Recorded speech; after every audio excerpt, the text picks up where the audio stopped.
కాబట్టి నాకు ప్రధానంగా కనిపించింది టీఆర్ఎస్ పార్టీ. టీఆర్ఎస్ పార్టీలోకి ఎవరో చేరమని నన్ను ప్రోత్సహించలేదు. నాకున్నటువంటి లక్ష్యం చదువుకున్న యువకుడిగా ఒకవేళ ప్రజాసేవ చేయాల్సే వస్తే నేను ఒక ఆంటర్ప్రీనర్, ఒక వ్యాపారవేత్తగా ఉన్నా, చదువుతో పాటు వ్యాపారాన్ని నిర్మించుకొని ఏదో నా జీవనాన్ని నేను కొనసాగిస్తూ ఉన్నా.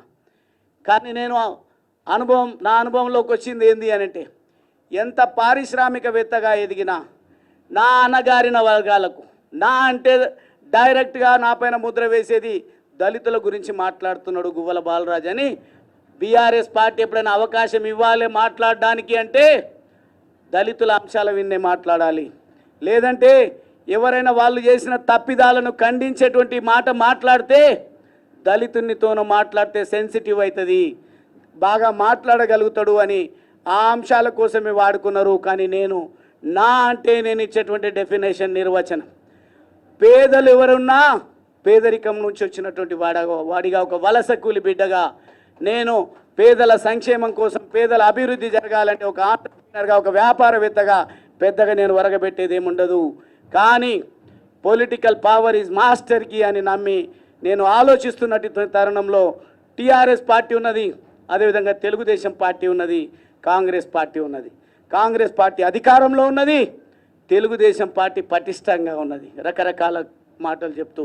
కానీ నాకు కనిపించింది టీఆర్ఎస్ పార్టీ సిద్ధాంతకర్త మహనీయులు ప్రొఫెసర్ జయశంకర్ గారి ఆశయ సాధన, ఈ అంశాలన్నింటినీ కూడా పరిగణలోకి తీసుకున్నప్పుడు వారే టీఆర్ఎస్కి సిద్ధాంతకర్త కాబట్టి, ఆయన ఒక త్యాగధనుడు కాబట్టి ఆ పార్టీలో మనం చేరిపోదామని సొంతంగా నిర్ణయం తీసుకున్న తప్ప కొంతమంది మాట్లాడుతున్నారు గువ్వల బాలరాజ్కు అవకాశం ఇచ్చినామని.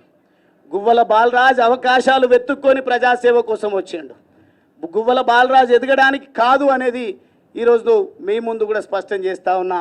ఈరోజు కూడా భారతీయ జనతా పార్టీలో వీరు చేస్తున్నటువంటి ప్రయత్నాలే తప్ప కరుడుగట్టిన బీఆర్ఎస్ కార్యకర్త మేము ఎట్లా అడుగుతామో అని సంకోచంలో అప్పుడప్పుడు ఎక్కడన్నా అన్నవాళ్ళు కలిసినా చేరండి అని కొంత నవ్వుతూ మాట్లాడింది తప్ప సీరియస్గా ప్రయత్నం చేయలేదు. మా లోపల మాత్రం వ్యతిరేకత ఉడుకుతూ ఉంది.